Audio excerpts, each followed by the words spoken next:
오늘 성경 말씀은 로마서 12장 1절로 2절 말씀입니다. 그러므로 형제들아, 내가 하나님의 모든 자비하심으로 너희를 권하노니 너희 몸을 하나님이 기뻐하시는 거룩한 산 제물로 드리라. 이는 너희가 드릴 영적 예배니라. 너희는 이 세대를 본받지 말고 오직 마음을 새롭게 함으로 변화를 받아 하나님의 선하시고 기뻐하시고 온전하신 뜻이 무엇인지 분별하도록 하라. 아멘. 오늘도 믿음 안에서 함께 예배하기 위해서 나온 형제자매 여러분, 주님의 이름으로 환영합니다. 우리가 예배하는 것은 삼위일체 하나님을 고백합니다. 그리고 또한 예수 그리스도 안에서 우리를 십자가로 말미암아 사랑해 주시고 또 그 사랑을 우리 각자에게 고백하게 하시고 은혜를 주셨습니다. 그것을 고백하는 믿음의 공동체로 우리가 모였습니다. 또한 교회를 우리가 섬기면서 또 함께 봉사하면서 사랑과 은혜로 배려하고 격려하는 그런 공동체가 우리 주안의 교회 공동체입니다.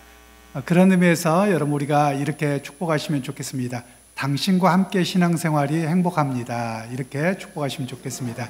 당신과 함께하는 신앙생활이 행복합니다. 당신과 함께하는 신앙생활이 행복합니다. 세계에 많은 종교가 있는데요, 특별히 기독교와 좀 타종교가 다른 면이 있습니다. 불교는 신앙에 있어서 옆에 사람과 상관이 없습니다.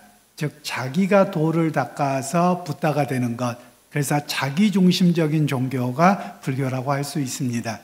그러나 기독교는 자기중심적인 것이 아니라 하나님이 이처럼 우리를 사랑하사 독생자를 보내셨다. 이미 하나님께서는 공동체로 부르셨고 공동체의 믿음의 고백을 원하셨습니다.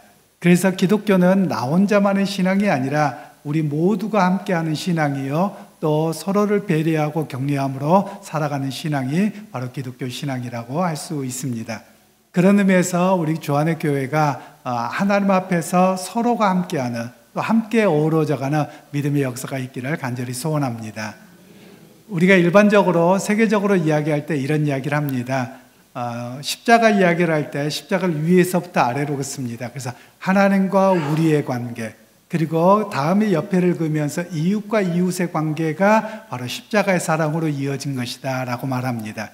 그러나 우리 한국교회가 하나님과 우리의 관계는 참 잘해요.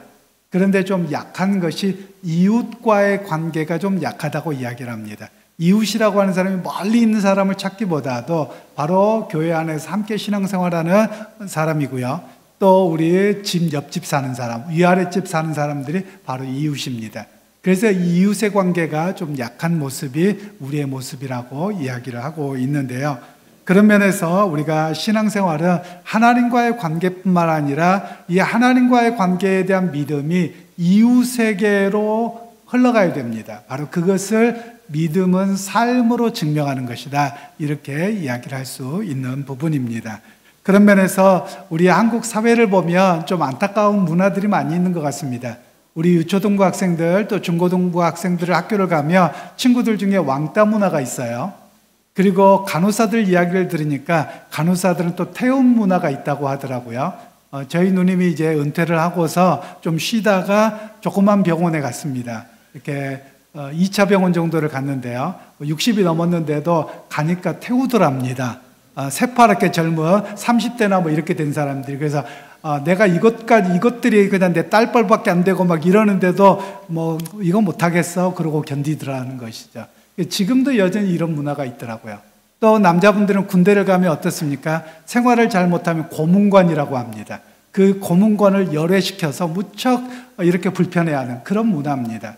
그래서 제가 우리 한국 사회에 또 보면 좀 이런 문화가 변화됐으면 좋겠다라는 마음이 듭니다. 누군가는 좀 부족할 수 있고요, 누군가는 좀 느릴 수 있습니다. 더딜 수 있습니다. 그러면 그들을 배려하고 함께 보조 맞춰 가야 되거든요. 그런데 우리 한국 사회는 너무 빨리빨리 문화여서 저 사람 때문에 내가 손해봐, 함께 하려고 하니까 우리만 늦어가지고 손해나잖아, 이런 그 피해의식이 큰 것 같아요. 그러다 보니까 함께함이 좀 부족한 것 같습니다. 교회 안에서도 그럴 수 있고요. 학교나 사회 전반에서 그럴 수 있다는 말씀입니다. 그래서 여러분, 우리가 요즘에 많이 나오는 이야기가 느림의 미학이라고 이야기합니다. 좀 느려도 괜찮습니다. 여러분, 우리 주변 분들에게 이렇게 다시 한번 격려하면 어떨까요? 조금 느려도 괜찮습니다. 우리 한번 이렇게 인사하실까요? 조금 느려도 괜찮습니다. 조금 느려도 괜찮습니다. 여러분, 느려도 괜찮습니다. 그러니까 너무 조급하게 하지 않으려고 하는 우리 사회가 되었으면 좋겠습니다. 이제 우리 주일학교 학생들에게 말씀을 전하겠는데요. 우리 주일학교 학생들에게 질문을 하나 할게요. 교회 다니는 사람과 교회 다니지 않는 사람들의 차이점이 뭘까요? 물론 교회 오는 거가 달라요. 그러나 이렇게 물어보면 많은 사람들이 요즘에는 모르겠어요. 옛날에는 교회 다니는 사람하고 안 다니는 사람하고 차이가 뭘까요? 그럼 첫 번째가 거짓말하지 않아요. 두 번째는요, 착해요. 이랬단 말이에요. 요즘에도 그러기를 주님의 이름으로 축복합니다. 거짓말하지 않는다라는 것은 어떤 이야기냐면요, 다른 사람들에게 내 이익을 위해서 속이지 않는 거예요. 그게 거짓말하지 않는 것이죠. 또 때로는 내가 잘못했을 때 안 그랬다고 거짓말하지 않는 거예요. 그러면 왜 이렇게 살아내냐면, 예수님을 믿는 사람들은 하나님이 우리를 보고 계시고 그 믿음이 삶으로 증명돼야 되기 때문에 항상 교회에서는 주일학교 선생님들이 거짓말하지 않아야 돼요. 또 착하게 살아야 돼요. 이런 이야기를 했었더랬죠. 그래서 교회 다니는 친구들은 뭘 안 하느냐면요, 요즘에 친구들이 노는 게 좀 다르겠습니다만 목사님이 어렸을 적만 하더라도 여학생들이 고무줄 놀이를 해요. 그러면 고무줄을 딱 끊어먹고 도망가요. 그거 하지 말라는 거예요. 또 예전에는 여학생들이 치마를 입고 가잖아요. 그러면 아이스 깨끼 그러고 치마를 들추는 거예요. 그런 거 하지 말라는 거예요. 예를 들면 친구들이 뭔가를 하고 있을 때 해코지하고 나쁜 짓, 또는 가끔 이런 경우도 있죠. 중고등학교를 가봤더니 그러더라고요. 저같이 큰 아이들은요, 키 작은 아이들 괴롭히는 거예요. 그런 거 하지 말라는 거예요. 또 어떻게까지 했냐면, 옛날엔 돈이 없었거든요. 그러니까 으슥한 골목에서 깜깜한 데 갑자기 나타나서 키 작은 애들 돈 뺏고, 이런 거 하지 말라는 거예요. 이게 바로 착하게 사는 모습이라는 거예요. 그러면 왜 이렇게 착하게 살아야 되느냐? 내가 예수 믿기 때문에 착하게 살아가야 된다라는 것을 우리에게 말씀합니다. 그래서 목사님이 어렸을 적에 교회 다니면 제 친구 하나 빼놓고요, 제 친구는 교회 안 다니는 친구보다 더 개구져가지고 더 못된 짓을 많이 하더라고요. 그런 친구가 간혹 있을 수는 있지만 그렇게 하지 말라는 거예요. 왜냐하면 내가 예수 믿기 때문에 다른 사람들에게 선하고 착한 모습으로 믿음을 증명하는 것이다 라는 것을 오늘 성경에서는 말씀을 하고 있지요. 오늘 성경에서는 그렇게 믿음이라고 하는 것은 교회당에서 믿음을, 예수님을 주님으로 고백하지만 삶의 자리에서는 착하고 선함으로 살아가야 돼요. 그런데 착하고 선함으로 살아가는 게 제일 중요한 게 뭐냐? 말이에요. 즉, 예수를 믿는다고 말을 해놓고 거짓말하고, 예수를 믿는다고 말해놓고 입술로 죄를 지으면 그 사람의 믿음은 가짜가 돼버리거든요. 그래서 우리의 말과 행동이 믿음으로 나타나는 것이 거짓말하지 않고 착하게 사는 모습이다. 이렇게 오늘 성경에서는 말씀을 하고 있지요. 그러면서 오늘 성경에서는 예배에 대해서 이야기를 하고 있는데요, 너희 몸을 거룩한 제물로 드리라, 이렇게 말씀을 합니다. 그러면 이 말씀은 뭐냐면, 이 예배 시간만이 중요한 게 아니라 내 삶에서 하나님 앞에 거룩함으로, 거룩함이라는 말은 구별되었다라는 말이에요. 즉 세상 사람들과 구별되었다, 또 누구에게 최고 좋은 것을 드리기 위해서 구별되었다, 이런 뜻이에요. 그래서 세상 사람들과 구별된 모습으로 살아내는 것이 믿음의 사람이고, 그게 예배로 완성된다. 즉 그래서 예배를 이렇게 이야기를 해요. 교회에서 오늘 모여서 예배하는 것으로 시작해서 삶으로 예배가 완성됩니다. 이런 이야기를 하는 것이죠. 그래서 오늘 성경에서는 우리에게 오늘 이 시간 예배를 통해서 하나님께 예배하고 말씀을 듣고, 또 그 말씀을 듣고 삶에서 그 말씀 붙들고 살아냄으로 믿음이 완성되고 거룩한 예배자로 살아갑니다. 이 고백이 오늘 성경에서 우리에게 말씀하고 있는 내용이지요. 그래서 믿음의 사람들 또 해야 될 게 있어요. 욕심 부리지 않는 거예요. 어떤 친구는 남의 거 억지로 빼앗으려고 하는데 그런 거 하지 말라는 거예요. 그리고 너무 사치스럽게 살려고 하지 말라는 거예요. 오늘 성경에서는 또한 너희는 이 세대를 본받지 말라라고 이야기를 해요. 그러면 우리 친구들도 남이 좋은 것 가지고 있으면 갖고 싶어요. 그리고 남이 좋은 핸드폰 쓰고 있다 그럼 갖고 싶어요. 그럴 수 있어요. 그런데 너무 쫓아가지 말라는 거예요. 왜냐하면 세상 사람들처럼 세상이 전부이지 않다라는 거예요. 세상 사람들은 오늘 이 땅에서 누리는 것이 전부거든요. 그런데 우리가 바라보는 것은 하나님 나라예요. 천국에서 최고 좋은 걸 받을 것을 바라보거든요. 그러니까 이 땅에서 절제하고 살라고 말씀하는 겁니다. 그래서 우리 친구들이 한 가지 해야 될 게 있어요. 엄마 아빠가 내가 원하는 거 안 해준다고 땡깡 부리고 온갖 투정 부리고 그런 거 하면 안 된다는 거예요. 왜냐하면 우리 부모님의 상황도 알고 또 내가 이것에 대한 감사가 있어야 된다는 거예요. 그러나 예수 믿지 않는 사람들은 감사가 부족하지요. 그래서 믿음 생활하는 사람들의 입술에는 항상 떠나지 않아야 되는 것이 고맙습니다, 감사합니다. 이것이 바로 믿음의 사람의 모습이다라는 것을 이야기하고 있지요. 그래서 우리 친구들 삶의 자리에서 앞에 이야기하는 것처럼 교회에서 예배로 시작되어서 학교나 가정에서 친구들과의 관계에서 거짓말하지 않고 착하게 살고 그리고 감사의 고백을 하면서 믿음이 성숙해져가는 또 삶으로 믿음이 고백되어지는 우리 친구들이 다 되기를 주님의 이름으로 축복합니다. 이제 어른들에게 말씀을 전하겠습니다. 믿음이라고 하는 것은 입술의 고백으로 시작되어집니다. 많은 분들이 믿음에 대한 오해를 상당히 하는 것 같아요. 믿음은 어디에서만 하느냐? 교회에서만 믿습니다를 합니다. 그런데 정작 삶의 자리에 돌아가서는 세상 사람들과 별반 다를 바 없이 그렇게 살아가고 있는 모습입니다. 그런데 말이라고 하는 것은 무척 중요합니다. 왜냐하면 말이라고 하는 것은 그 사람의 인격입니다. 인격이 그대로 드러납니다. 그리고 그 사람의 평소의 가치관, 평소의 생각 이런 것들이 다 드러나는 것이 말이라고 하는 겁니다. 그리고 더 나아가서 말은 그 사람 자체라고 말할 수 있는 거예요. 그런데 우리는 종종 말과 행동이 다릅니다. 말은 기가 막히게 번드르르 이야기하는데 삶이 바탕이 그것을 못 받쳐줍니다. 그러면 그 사람은 인격이 분열된 사람, 말과 행동이 다른 사람 이렇게 이야기를 하는 것이죠. 어떤 사람 믿음이 좋다고 하는데 삶에서 전혀 그렇게 살지 않는다. 그럼 여러분 그 사람은 믿음이 증명되지 않는 사람이에요. 그럼 믿음이 없는 사람이라고도 말할 수 있는 것이죠. 그런 측면에서 한국교회가 믿음이 약한 겁니다. 교회당 믿음은 좋은데 삶의 자리에서 믿음이 없는 그런 모습이 우리의 실상임을 기억해야만 합니다. 오늘 우리 한국 사회에서 저나 여러분들이 자라가면서 살아가면서 뭘 가르쳤냐면 성공을 가르쳤습니다. 그래서 너는 공부 열심히 해서 성공해야 돼. 너는 공부 열심히 해서 또는 사업에서 여기에 올라야 돼. 이것만 가르쳤어요. 그러니까 수단과 방법을 가리지 않고 성공하는 게 복이라고 여겼거든요. 그러나 여러분 그건 올바른 게 아닙니다. 오히려 신앙적으로 볼 때는 당신이 그 자리에 올라갔을 때 어떤 사람이 될 것이냐, 또한 당신이 그리스도인이라면 그 자리에서 어떤 사회적 공헌과 섬김을 할 것이냐, 이게 중요한 것이거든요. 바로 그것을 오늘 우리가 점검해야 됨을 성경은 말씀을 하고 있습니다.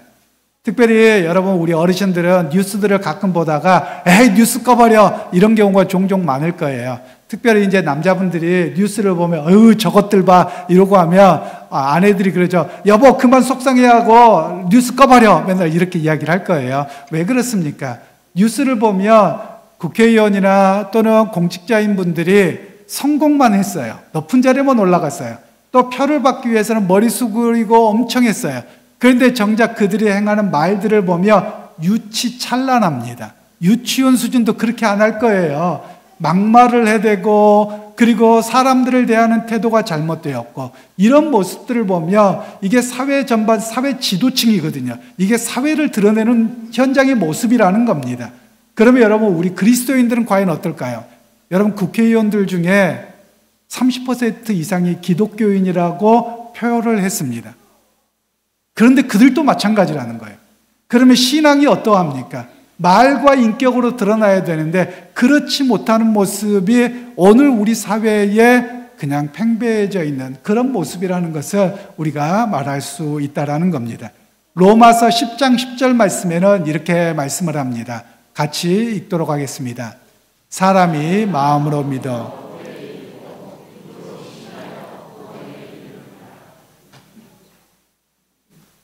사람이 마음으로 믿어요. 그런데 입으로 시인하여 구원에 이르거든요. 입으로 말하는 것이 그렇게 중요하다라는 거예요.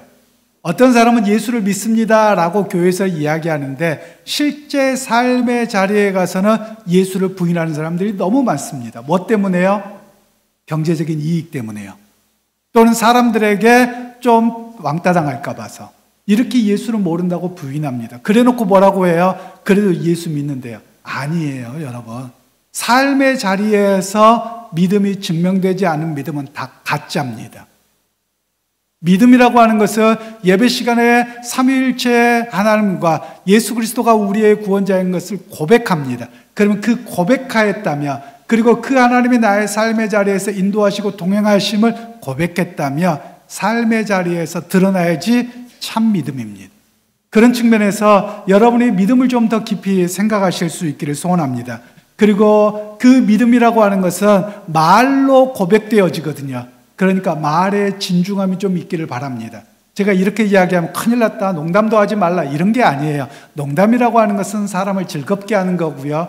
그리고 브레이크를 해줍니다. 좀 깨트려 주는 거예요. 경직되는 걸 깨트려 주는 것까지는 괜찮습니다. 그런데 어떤 사람을 디스하고 인격을 무시하고 짓밟고 이런 것으로 농담을 한다고 하면 그건 바른 것이 아니라는 말씀이죠. 그래서 오늘 우리가 말에 지혜를 주시고 말로 내가 믿음을 버리지 않도록 나를 지켜주옵소서, 그 고백이 우리에게 매번 있어야만 합니다. 그러게 여러분, 믿음이라고 하는 것은 마음의 고백일 뿐만 아니라 그것이 삶의 자리에서 말과 행동으로 고백되어져야 된다는 겁니다. 염려가 찾아오고 걱정이 찾아오고 속상한 일이 찾아올 때 거기에 매몰되지 않고 그럼에도 내가 주님의 인도하시고 도와주실 것을 믿습니다. 이 고백이 삶의 고백으로 삶에서 그렇게 믿어지는 역사가 여러분 가운데 있기를 주님의 이름으로 축복합니다. 이제 두 번째로는 우리가 예배를 정작 많이 드리는데요, 예배가 무엇인지에 대한 말씀을 오늘 성경에서는 이야기합니다. 12장 1절 말씀을 다시 한번 합독하겠습니다. 그러므로 형제들아, 내가 하나님의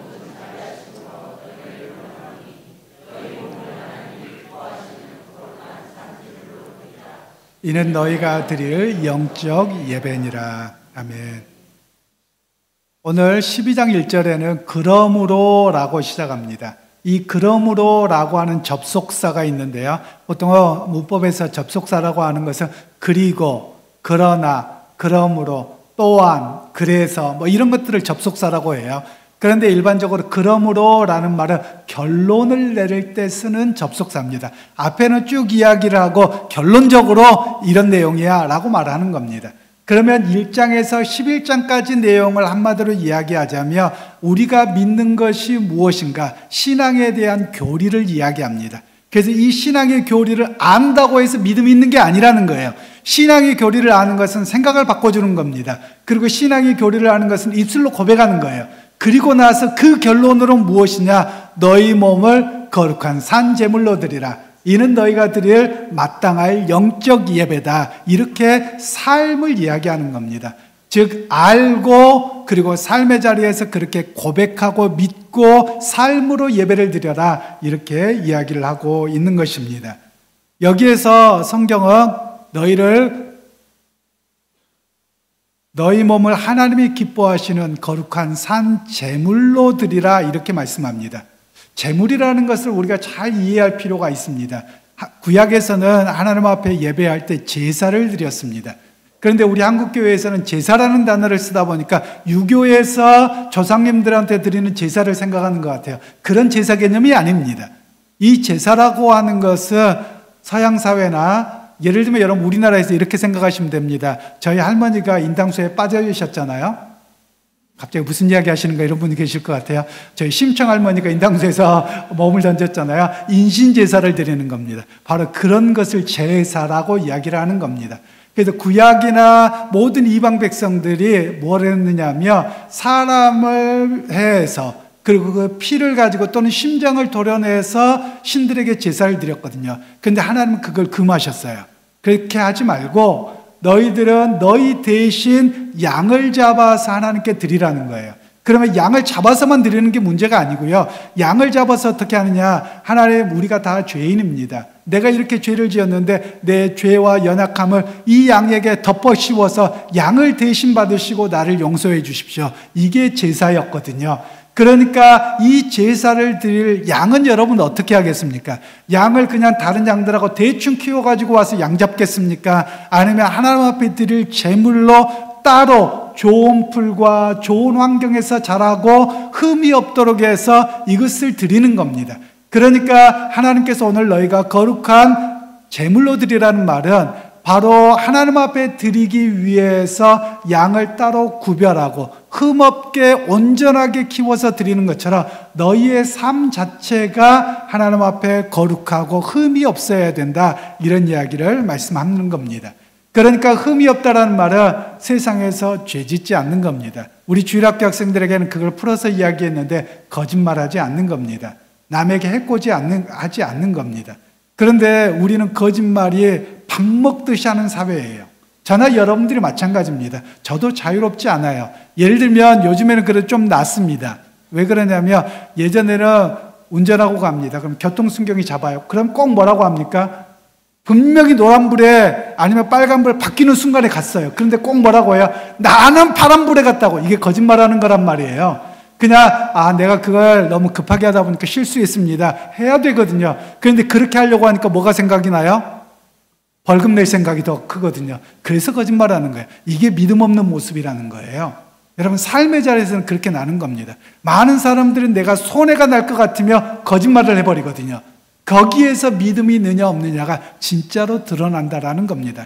여러분, 손해가 나도 괜찮습니다. 여러분, 손해가 나더라도 믿음을 지키십시오.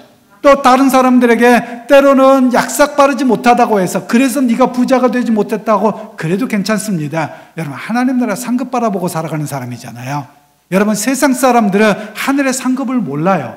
그러니까 이 땅에서 어떻게든지 손해 안 봐야 되고 이 땅에서 어떻게든지 더 많이 소유해야 된다고 생각하고 악착같이 살아갑니다.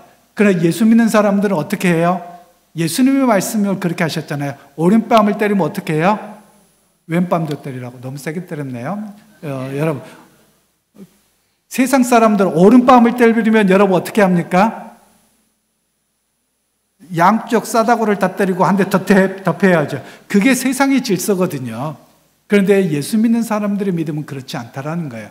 왜냐하면 우리는 하늘의 상급을 바라보기 때문에 그것을 내려놓을 수 있어야 된다라는 이야기를 합니다. 바로 이것이 뭐냐? 행동으로 나타나는 믿음이라는 거예요. 여러분, 우리가 말과 행동이 일치하려고 노력해야 됩니다. 입술로만 믿습니다가 아니라 삶의 자리에서도 그 믿음대로 행동하고자 하는 행동하는 믿음이 되어야 함을 오늘 성경에서는 말씀하는 겁니다. 그래서 거룩한 산 제물로 드리라는 말은 삶의 자리에서 그렇게 하라는 거예요. 예를 들면 여러분 이렇습니다. 많은 분들이 이렇게 될 줄로 믿습니다. 그러면 아멘 해놓고 바로 나가면서 뭐예요? 제가 예전에 우스갯소리로 이야기했습니다만 어떤 분이 제가 병에서 나을지어다 기도하고 했어요. 그랬더니 아멘 하고 나가자마자 뭐예요? 목사님 곧 돌아가시겠죠? 여러분, 이게 믿음이 없는 거라는 거라니까요. 얼마나 우리는 믿습니다 해놓고 바로 나가면서 염려해요. 그거 안 되겠죠? 여러분, 이게 믿음 없는 거라는 거죠. 그러니까 여기에서 거룩한 산 제물로 드리라는 말은 말과 행동에서 일치하고자. 여러분, 의심되죠? 왜냐하면 누가 병원에 있고 이렇게 어려움이 있어요. 그럼 곧 돌아가실 것 같아요. 여러분, 염려가 되죠. 그래도 일어날지어다 그렇게 믿었으면 말을 삼가는 거예요. 그러니까 여러분, 말로써 믿음을 까먹지 말라는 겁니다. 이게 바로 말과 행동이 일치하는 믿음의 모습이라는 것을 우리에게 이야기합니다.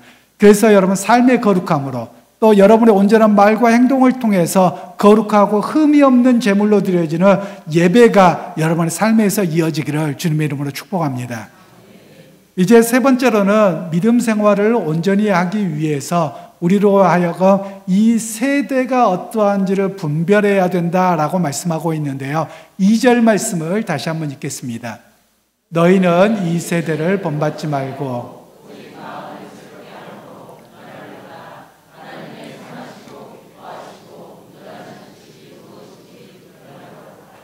아멘. 우리 사회는 매우 급변하는 사회를 살고 있습니다. 세계 역사에서 가장 빠르게 변한 나라가 우리나라입니다. 즉 100년 정도에서 과거 농경사회에서 그리고 산업사회에서 정보화 사회로 바뀌는 나라가 우리나라만큼 빠른 나라가 없습니다.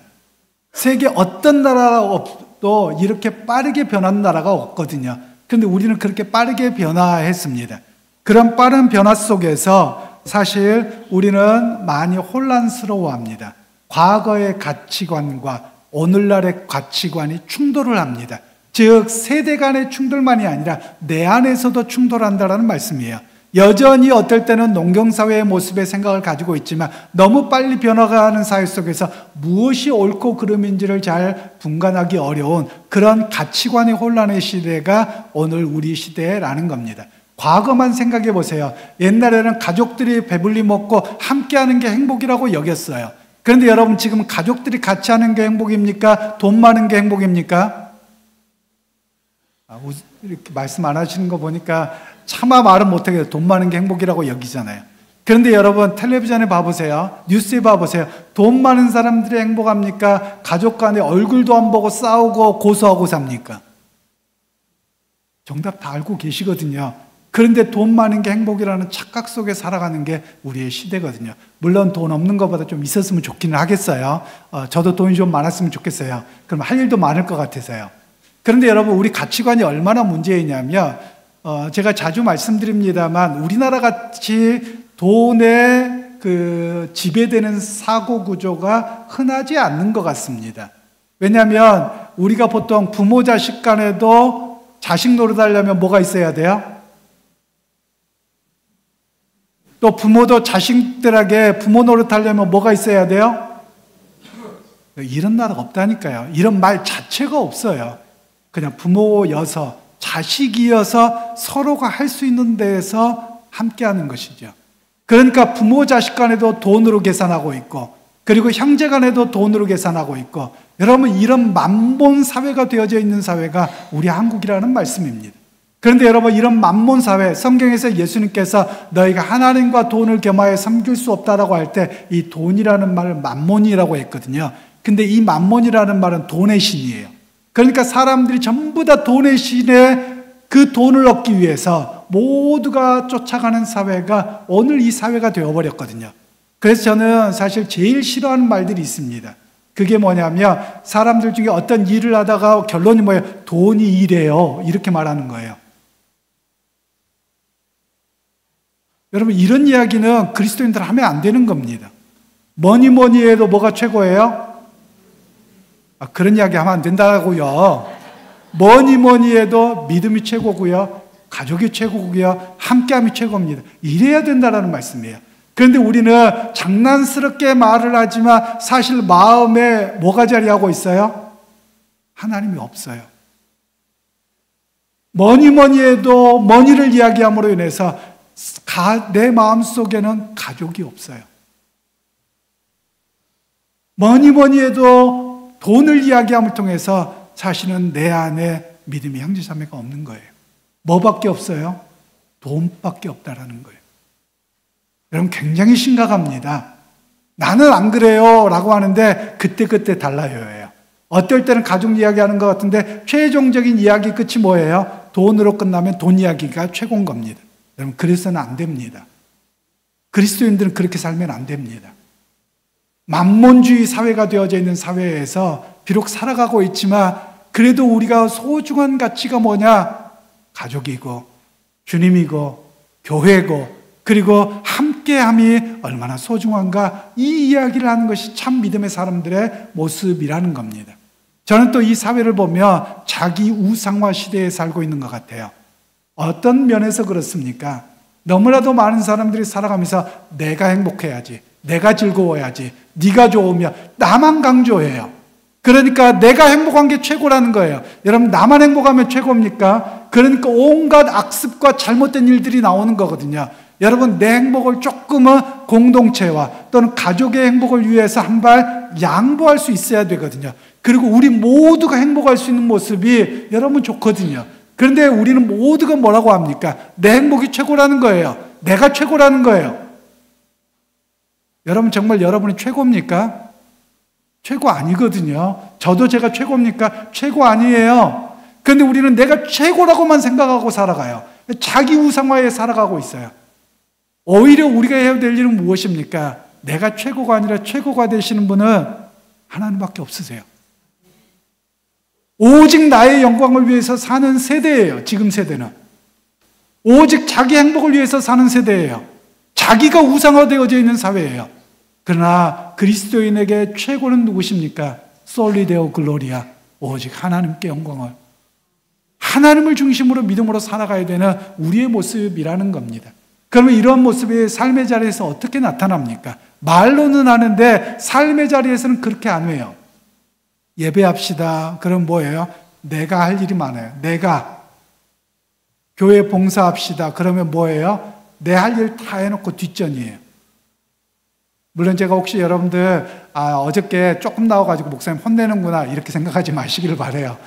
그건 좀 다른 차원의 문제가 같이 하셨으면 좋겠는데 마음의 중심이 어디 있느냐라는 것을 말씀하는 겁니다. 마음의 중심이 하나님과 예배와 교회 속에 있지 않아요. 가족에게 있지 않아요. 어디에 있느냐면 돈에 있고 나 자식에게만 있어요. 그래서 이것을 채움이 최고인 것처럼 그렇게 살아가고 있어요. 여러분 맛있는 거 좋아하시죠? 많이 드시죠? 여러분 맛있는 거 먹으면 더 이상 맛있는 거 안 먹고 싶죠? 여러분 어떻습니까? 오늘 소갈비 뜯었습니다. 배 터지게 뜯었어요. 그럼 여러분 내일 되면 소갈비 생각 안 나죠? 또 생각나요. 채워지지 않는 게 인간의 욕망이라고 하는 것이거든요. 그런데 우리는 자기 우상화가 되어서 이 우상화에 마치 나방이 불을 보고 뛰어드는 것처럼 그것이 전부인 것처럼 뛰어들어가면서도 채워지지 않는 욕망을 위해 살아가는 그 모습이 오늘 우리의 모습이라는 겁니다. 그래서 오늘 우리 믿음의 사람들에게는 여러분 채워지지 않는 욕망을 쫓아 살아가지 말고 여러분 예수를 만난 사람은 그 안에 만족함이 있습니다. 예수를 만난 사람은 감사가 있습니다. 예수를 만난 사람은 비록 상황에 무너지고 어려운 상황이 있더라도 그것을 이겨나가게 하시는 하나님의 은혜를 경험합니다. 바로 그것을 붙들고 살아가는 것이 우리 믿음의 사람들이라고 이야기를 하고 있는 겁니다. 오늘 성경에서는 믿음 생활을 하면서 너희는 이 세대를 본받지 말라. 그리고 너희를 새롭게 하라. 이렇게 말씀하고 있거든요. 그런데 이 단어들이 다 명령어예요. 그런데 이 명령어가 한 번만이 아니고요. 현재형으로 쓰여져 있어요. 현재 명령형입니다. 이 현재 명령형이라는 말은 헬라어에서 어떤 때 쓰여지냐면 삶의 자리에서 매일, 매 순간 그렇게 하라는 거예요. 즉 매 순간 이 시대가 어떤지를 분별하라는 거예요. 그리고 매 순간 우리의 마음을 새롭게 함으로 하나님 앞에 예배하고 하나님 중심으로 살아가야 된다. 이런 이야기를 우리에게 말씀하고 계시는 겁니다. 여러분 이 세대의 영향으로 벗어나기 위해서는 우리의 마음을 새롭게 해야만 합니다. 어떻게 마음을 새롭게 합니까? 많은 사람들이 마음을 새롭게 하는 것을 이렇게 이야기를 합니다. 가치관을 바꾸는 겁니다. 우리의 바라보는 생각을 바꾸는 겁니다. 바라보는 시선을 바꾸는 겁니다. 그게 바로 마음을 새롭게 하라는 말씀인 겁니다. 여러분 우리의 가치관이 바뀌지 않으면 여러분 예수 믿음이 제대로 되지 않습니다. 우리의 생각과 삶의 중심에 놓는 것을 바꾸지 않으면 믿음이 성숙해지지 않습니다. 그리고 주님과 가까이 가는 믿음 생활을 바르게 하지 못한다라는 말씀입니다. 그러게 믿음의 형제 자매 여러분 가치관을 바꾸시기를 바랍니다. 여러분 제가 우리 교회 제자훈련을 처음 시작하면서 그런 이야기를 드렸습니다. 제자훈련 하신 분들 알 겁니다. 그때가 코로나가 한참 심할 때였습니다. 그때 제가 물병을 가지고 설명을 했던 적이 있을 겁니다. 그때 작은 물병과 큰 물병이 있습니다. 어떤 걸 사시겠습니까? 어떤 걸 가지고 같이 우리가 차를 타고 놀러 가는데 어떤 걸 하시겠습니까? 제가 물어봤어요. 그랬더니 많은 분들이 어떤 분은 큰 거요, 어떤 거는 적은 거요 이러시더라고요. 그래서 왜 큰 거 삽니까? 그랬더니 싸니까요. 그래서 세속주의입니다. 전혀 믿음적이지 않습니다. 제가 이렇게 이야기를 드렸어요. 그리고 어떤 분들은 작은 거요. 그래요. 왜요? 남한테 감염될 수 있을 것 같아서 지키려고. 믿음입니다. 제가 이렇게 이야기를 했어요. 그리고 이제 코로나 시기가 끝났어요. 또 질문을 던졌습니다. 그리고 제자훈련 어느 정도 하고요. 그래서 큰 물병하고 작은 물병 어떻게 사시겠습니까? 그랬더니 큰 거요. 그래요. 왜요? 바뀌었더라고요. 어떻게 해요? 하나님 주신 환경을 지키고 그리고 하나님 주신 재원을 아끼기 위해 믿음적입니다. 그리고 작은 걸 사겠다는 거 왜요? 편하잖아요. 세속적입니다. 무슨 이야기입니까? 물병을 어떤 걸 사느냐가 중요한 게 아니에요. 어떤 가치관에서 이걸 바라보고냐 행동하느냐가 믿음을 중요하게 여긴다라는 말씀입니다. 그러게 여러분 믿음 생활하면서 여러분 우리의 중심과 가치관이 변화될 수 있기를 소원합니다. 그래서 나 중심이 아니라 그리스도 중심으로 하나님의 영광을 중심으로 그 믿음으로 변화가 되어서 여러분의 삶의 모든 전반에 여러분 점검하실 수 있기를 바랍니다. 내가 세속적이 되었고 돈 중심적이 되었고 나 중심적인 것이 되었던 것이 주님 중심으로 바뀌어서 하나님 앞에 거룩한 백성으로 우리의 삶이 예배를 통해서 예배의 믿음이 고백되어지고 삶의 자리까지 연결되어서 그 자리에서 주님을 고백하는 믿음의 자리에 삶의 예배로 이어지는 여러분 모두가 되시기를 주님의 이름으로 축원합니다.